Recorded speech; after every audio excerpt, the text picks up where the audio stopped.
এই সমগ্র জগৎকে যিনি ধারণ করে রাখেন তিনি তোমা জগদ্ধাত্রী। সত্যগুণের প্রতীক রূপে ধরা হয় তাঁকে। অহংকার নাশ ও জগৎকে রক্ষা ও প্রতিপালন করবার জন্যই মা জগদ্ধাত্রী আবির্ভূত হয়েছিলেন। ঠিক এই গুণগুলোই সারদা মায়ের জীবনেও পরিলক্ষিত হয়। তাঁর জীবন ও কর্ম দেখলে দেখা যাবে সেখানে অহংকারের একটুও স্থান নেই। তার মধ্যে দেবীভাবের প্রকাশ, ভক্তদের তাঁকে দেবীরূপে গ্রহণ করা, এতৎসত্ত্বেও তিনি অহংকার শূন্য। বহুবার বহু কথায় ভক্ত সন্তানদের অহংকার দূর করবার কথা বলেছেন তিনি। উপরন্তু ঠাকুর রামকৃষ্ণদেব মাকে দায়িত্বই দিয়ে গিয়েছিলেন সবাইকে রক্ষা করবার। নিজের শরীরের দিকে আঙুল দেখিয়ে বলেছিলেন, এ আর কি করলো, তোমাকে এর থেকে ঢের অনেক বেশি করতে হবে। আজ সৎপ্রসঙ্গ 18-তে আমরা সেই সারদা মাকেই জগদ্ধাত্রী রূপে দর্শন করা মায়েরই এক সাধু সন্তানের স্মৃতিচারণাকে স্মরণ মনন করব। আগে ঠাকুরমা স্বামীজিকে প্রণাম জানাই, নমস্কার জানাই ভক্তবৃন্দ আপনাদেরও। জগৎজননী মা সারদা চ্যানেলে আপনাদের সবাইকে স্বাগত। মায়ের সেই সাধু সন্তানের নাম পূজনীয় স্বামী হরিপ্রেমানন্দ মহারাজ। তিনি দর্শন করেছিলেন মাকে জগদ্ধাত্রী রূপে। স্মৃতিচারণায় তিনি বলছেন সেই দিনের ঘটনা। মায়ের ভাইজি রাধু অনেক দিন থেকে একটা দুরারোগ্য রোগে ভুগছিল। ভুগতে ভুগতে চেহারা হয়েছে কঙ্কালসার, কথা বলতে পর্যন্ত পারে না, গলা থেকে চিঁচি আওয়াজ বেরোয়। মায়ের বড় দয়া হলো, বললেন, হরি চল তো আমার সঙ্গে, মেয়েটাকে নিয়ে বাঁকুড়া যাই। বাঁকুড়ায় বৈকুণ্ঠ আছে, অ্যালোপ্যাথিক MBA ডাক্তার, কিন্তু হোমিওপ্যাথিক চিকিৎসা করে খুব নাম হয়েছে। তার কথার মধ্যেই বাধা দিয়ে বললাম, বৈকুণ্ঠ মানে বৈকুণ্ঠ মহারাজ, স্বামী মহেশ্বরানন্দ? হ্যাঁ হ্যাঁ, তুই তো বাঁকুড়া শহরে থাকিস, নিশ্চয়ই চিনিস। হ্যাঁ খুব চিনি, বাঁকুড়া মঠের অধ্যক্ষ, হোমিওপ্যাথিতে ধন্বন্তরী।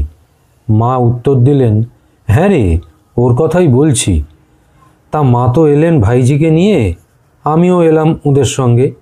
বাঁকুড়া মঠে তখন ঘরবাড়ি বিশেষ হয়নি, বাইরের লোককে, বিশেষ করে মেয়েদের থাকতে দেবার মতো জায়গা মোটেই ছিল না। তাই ফিডার রোডে একটা ছোট ঘর ভাড়া নেওয়া গেল। সেখানেই মায়ের ভাইজির চিকিৎসা হতে লাগলো। ঘরে মাত্র 2টি কামরা, একটিতে থাকে রুগী, আরেকটিতে মা আর আমি। সেদিন সন্ধ্যের পর ডাক্তার মহারাজ অর্থাৎ স্বামী মহেশ্বরানন্দ মহারাজ রুগী দেখে ফিরে গেছেন। আমাদের কামরায় একটা ছোট টুল ছিল, মা তার ওপর বসে আছেন। আমার কি মনে হলো, মায়ের 2টি পায়ে হাত বুলিয়ে দিতে লাগলাম। শুষ্ক 2খানি পা। মায়ের শরীর তখন জীর্ণ শীর্ণ হয়ে গেছে। পায়ে হাত বুলোতে বুলোতে হঠাৎ মনে প্রশ্ন জাগল, মা কি সত্যিই জগৎজননী? জগৎজননীর এমনই শিরা বের করা পা? প্রশ্নটা মনে উদয় হলেও মুখে কিছুই বলছি না, পায়ে হাত বুলিয়ে যাচ্ছি। ধীরে ধীরে অনুভব করতে লাগলাম, এ তো একজন বৃদ্ধার শীর্ণ পা নয়, এক যুবতী নারীর সুপুষ্ট পা। কাছেই একটা হ্যারিকেন জ্বলছে, তার আলোয় স্পষ্ট দেখলাম আলতা পরা অপরূপ 2টি চরণ, ঘন সন্নিবিষ্ট পরিপুষ্ট অঙ্গুলিতে অর্ধচন্দ্রের মতো পদ নখের শোভা। 2 চরণে সোনার নূপুর, নূপুরে খচিত রয়েছে মণিমুক্তা। এ কার পদসেবা করছি আমি? বিস্ময়ে হতবাক হয়ে চরণ থেকে আমার দৃষ্টি নিবদ্ধ করতে চেষ্টা করলাম মায়ের মুখের ওপর। তাকিয়ে দেখি স্বর্ণকান্তি, ত্রিনয়না, চতুর্ভুজা, নানা অলঙ্কার শোভিতা জগদ্ধাত্রী মূর্তি। মাথায় মুকুট, হাতে অস্ত্র, তার সর্বাঙ্গ থেকে বিচ্ছুরিত হচ্ছে অপূর্ব জ্যোতি। ভালো করে দেখবার আগেই মা মা বলে চৈতন্য হারালাম। কতক্ষণ যে ওই অবস্থায় ছিলাম কে জানে। যখন চেতনা ফিরে এলো তখন দেখি মা আমার পিঠে হাত বুলোতে বুলোতে বলছেন, ও হরি, ও হরি, কি হলো তোর? ওঠ ওঠ। উঠে বসলাম। দেখলাম শীর্ণদেহা বৃদ্ধা মা রোগ যন্ত্রণাকাতর ভাইজিটির দিকে তাকিয়ে বসে আছেন। এই আমাদের জগজ্জননী মা শারদামণি, ভগবান শ্রীরামকৃষ্ণের লীলা সঙ্গিনী। জয় মা, জয় ঠাকুর।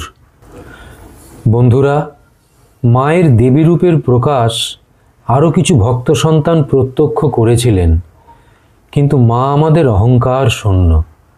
দেবী জগদ্ধাত্রীরও তো আবির্ভাব হয়েছিল দেবতাদের অহংকার চূর্ণ করবার জন্যই।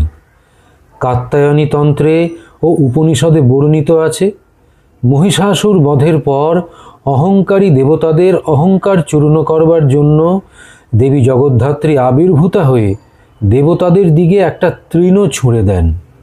সেই তৃণটিকে কোনো দেবতা পারলেন না সরাতে, বায়ুদেব পারলেন না উড়িয়ে নিতে, অগ্নিদেব পারলেন না দগ্ধ করতে, এমনকি ইন্দ্রদেব বজ্র দিয়েও পারলেন না তৃণটিকে ধ্বংস করতে। বরুণদেবও ব্যর্থ হলেন তৃণটিকে ভাসিয়ে নিয়ে যেতে। তখন অহংকারী দেবতারা অনুভব করলেন যে তাদের শক্তিও দেবীর থেকেই এসেছে।